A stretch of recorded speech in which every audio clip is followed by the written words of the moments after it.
shop. Today I've got a piece of 4 by 4 by 6 inch cherry mounted between centers. We're going to go ahead and get this round, get it into a chuck, and see if we can't come up with a cell phone speaker or amplifier. So stick around, let's see what kind of damage we can do to this piece of cherry. Hopefully, it's very well aged. It is air dried, but it's been in my shop for probably 5 years, very well aged. So I'm not worried about green wood kind of things or anything like that. There is a little bit of punkiness on the edges, that'll go away. What I'm hoping is that I get a nice thin-walled, very nice, delicate speaker out of this, or speaker form. I don't know what you'd really want to call it. Trumpet. A trumpet form, I guess it's essentially what it is. And then we're going to try to mount some little legs into the side to let it stand so it will not rock, and cut a slot to hold a cell phone. So stick around, let's see how this turns out.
inside of the horn or bell of our speaker or our amplifier, our cell phone amp, I guess if you want to call it, has been sanded and then applied Brad's Workbench sanding paste. And now I am going to apply some Brad's Workbench Tung wax. And this is a combination of pure tung oil, beeswax, and carnuaba wax. He has another finish, which is tung honey. That's a little bit heavier on the oil than on the waxes. The difference between the two is that the tung wax you buff with the lathe on. The tung honey, because there's a higher oil content, you can apply and buff without the lathe on. So you apply this, you let it sit for 15 or 20 minutes, and you run the lathe and buff it off. I need to take a quick break, so this was the appropriate finish to use. Get that in there, just kind of rub it around, make sure that it's very evenly distributed, and we'll be back. We'll buff it, and then we will turn the outside of our horn and do a little bit of work before we cut the slot that the phone will set. All right, so that's all buffed. Now we've got some work to do out here. Shape this. This was just very rough, not reflective of my final design at all. So we're going to work on this, and then once we have the outside essentially done with the exception of sanding, we will work on cutting our slot for the phone.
All right, so I need a slot that's 5/8 of an inch to slot my phone into. What I'm going to do is I've got a little bit of thicker walls right here. So what I'm going to do is make a bead on either side of that slot that's going to help guide the saw, and also I want this to be kind of fancy, kind of decorative. So we're just going to continue that bead, just like that.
All right, so as I've begun sanding this, I'm touching it a lot and feeling it, and I feel like this collar is just too thick. We're going to take it down, which means we're going to actually bring the bead down to about the height of where that collar is, and then the collar down about half of the thickness that it is. Again, it's just too heavy. And my goal here is to make this a very kind of an antique-y, dainty feel to it, or elegant feel to it. So it's too big, it's too brutal, it's too coarse. So we're going to work on this section a little bit more. And actually, I think I'm just going to come in with a beading and parting tool and shave it down to the diameter I want. Just very cautiously, but it's too heavy. It's too bulky.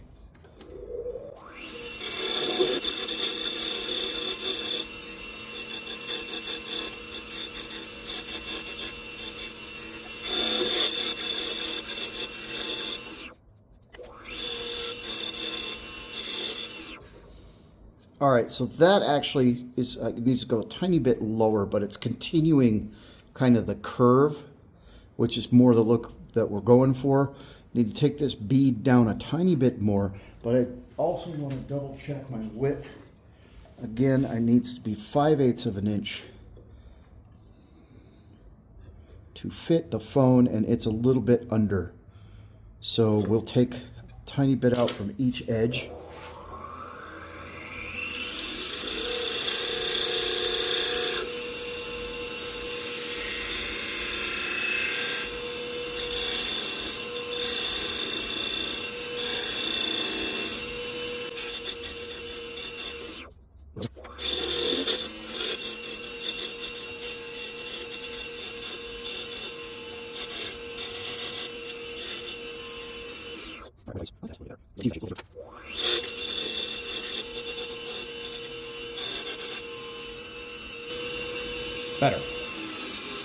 Better. It's just got a little bit more delicacy to it. We're still a little thick here, but we'll work on that.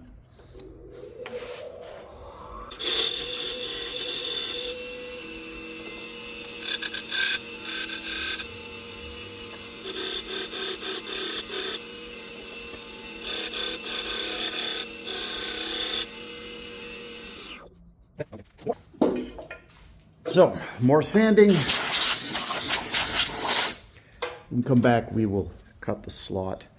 I have a specific method I'm going to use to do that, because I think what it'll do is allow me to have a cleaner finish to the actual cutout slot in the little horn. So, some sanding. All right, we'll be back. We've got this up through sanding paste. We haven't put any finish on it yet. We'll get that done after we mutilate it. But what I want to look at is this is roughly straight up and down.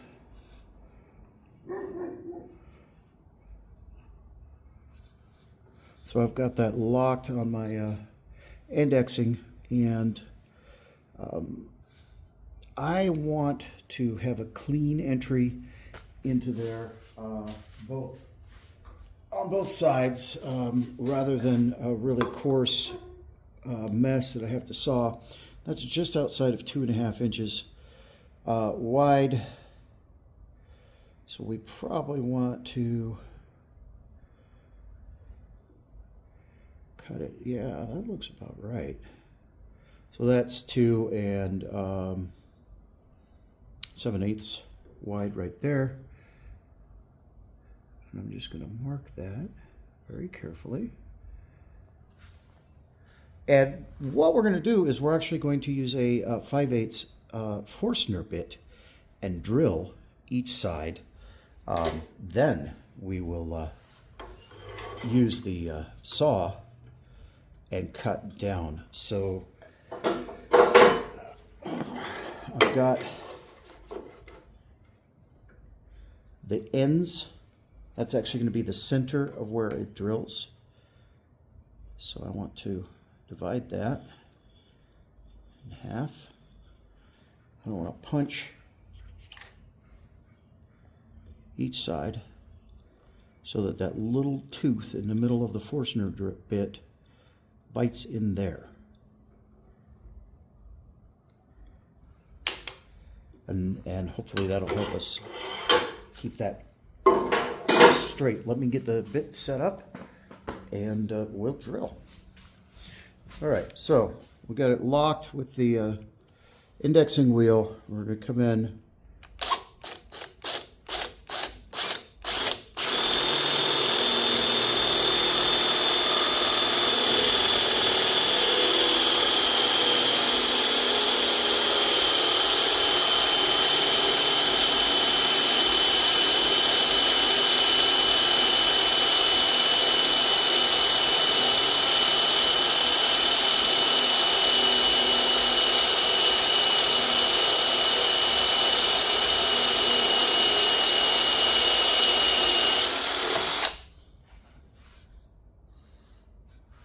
And there was a lot more meat there than I think I realized.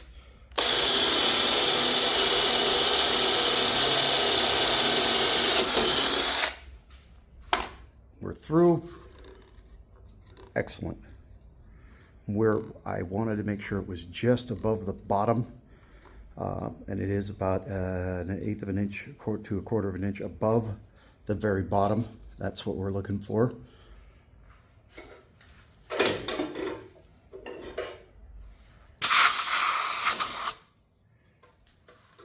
All right, we're going to bring it around and do the same thing, kind of lock it off with the indexing wheel.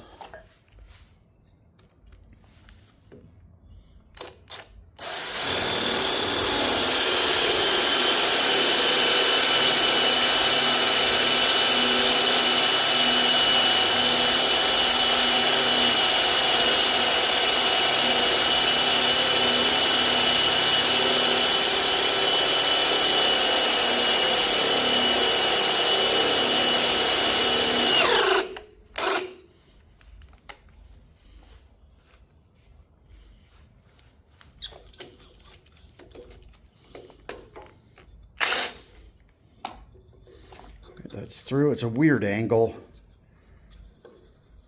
That did chip out a chunk in there, but that's okay.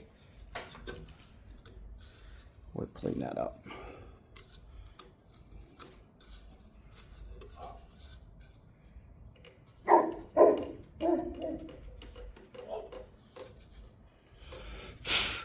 Not terrible though.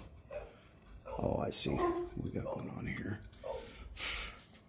We can clean that up very carefully with a kirdashi.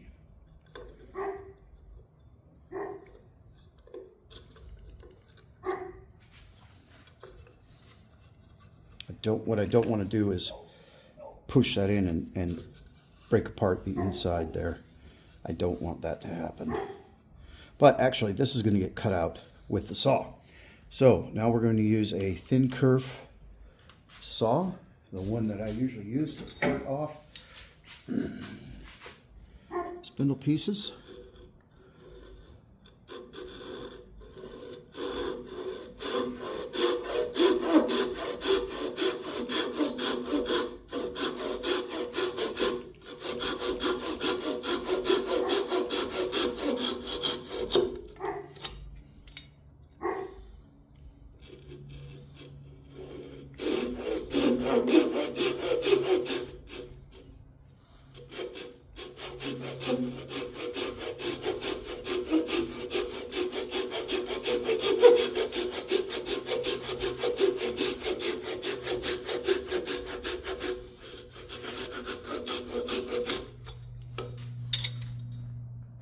Not bad.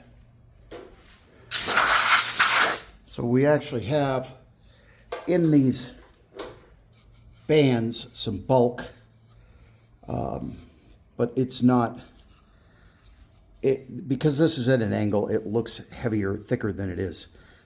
So we're going to do some sanding to clean this up. And one thing that we're going to do is wrap a piece of sandpaper around a dowel, or in this case, my push wand that I use for lining up pen tubes, and just work it in the slot, just like that, and make sure that we have nice clean surfaces. So we'll get some sanding done, be back after we get that all taken care of. All right, we are up through sanding paste. Not gonna get a perfect finish in here, that's okay. Yeah, I'm okay with this. So I've got about to right here is where the depth is. Let's double check that.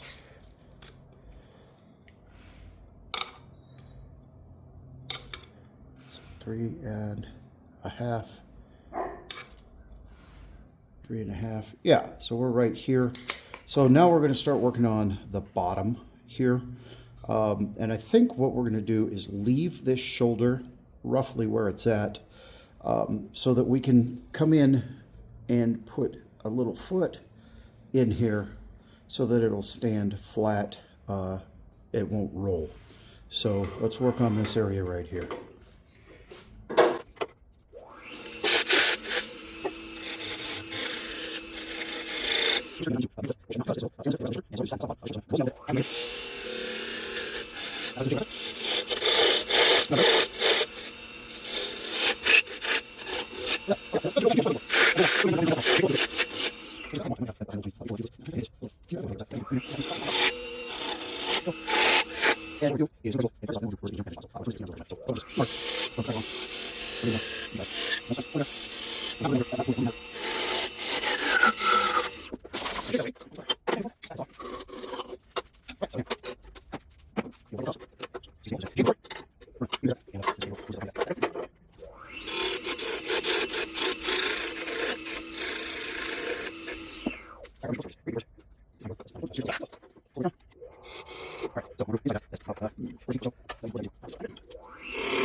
All right, I did some initial work with the Shinto rasp, and now we're going to do a little bit of fine tuning.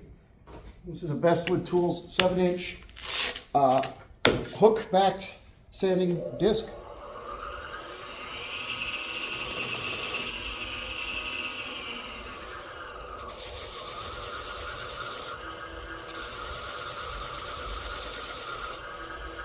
All right, that's nice and flat.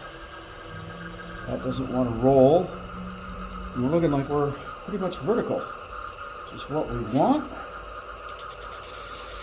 Now I gotta see, my bead is not bumping. That's good. That's what I want.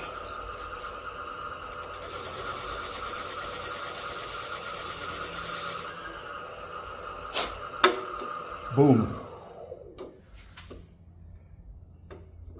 Oh, my bead is now bumping. So we're going to take a little tiny bit off of that bead.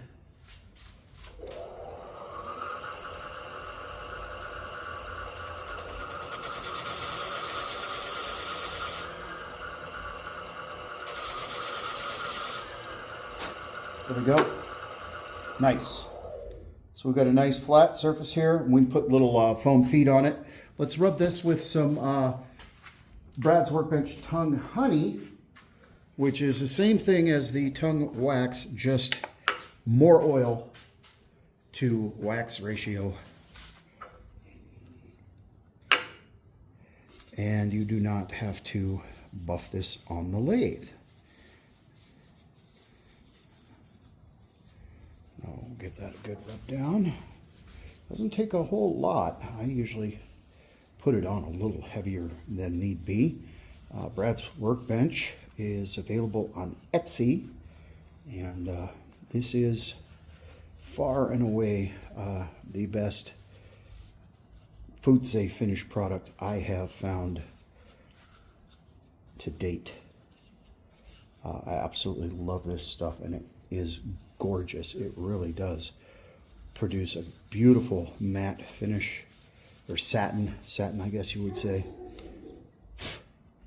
We can go over where we did have tongue wax on the inside. We still have tongue wax on the inside, but we can put a second coat on there. It's not going to hurt anything.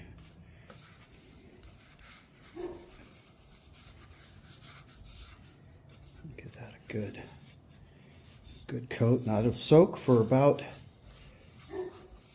half an hour or so. Just come back and wipe off any excess.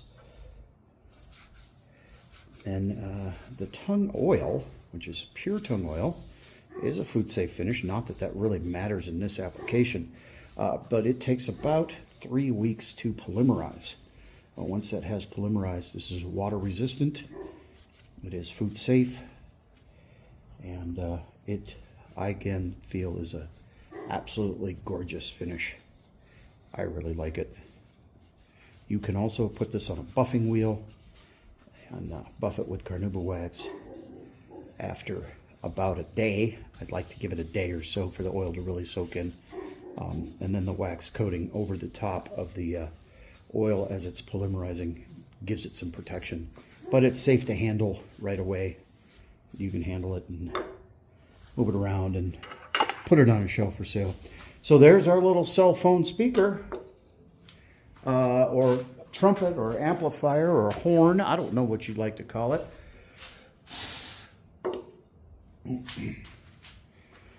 But I like it. I like this as more, kind of a more delicate design, and I'll be playing with this design over the next few months and see if I can't come up with some others. But it's kind of a bell, which I like. And then you set it on its side, just get that flat surface. And I'll put little foam feet on it.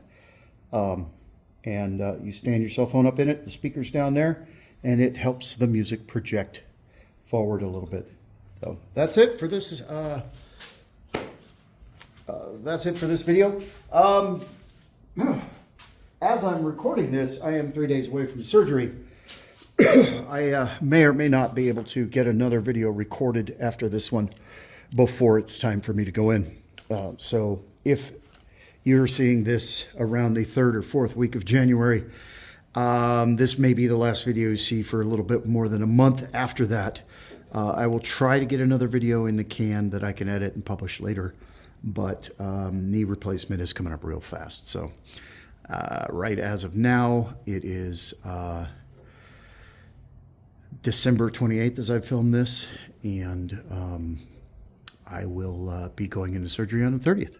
So thank you all for joining me, and do come back and go back and see some of my older videos and see where I've come since I started, where we're at now. And I'm excited about the places that we're going to be headed as far as some of the adventures that we have in wood turning in the future. So thank you very much for joining me. And if you enjoyed this video, please hit the like button, hit the subscribe button. Stick around. There's lots more to come. We'll see you next time.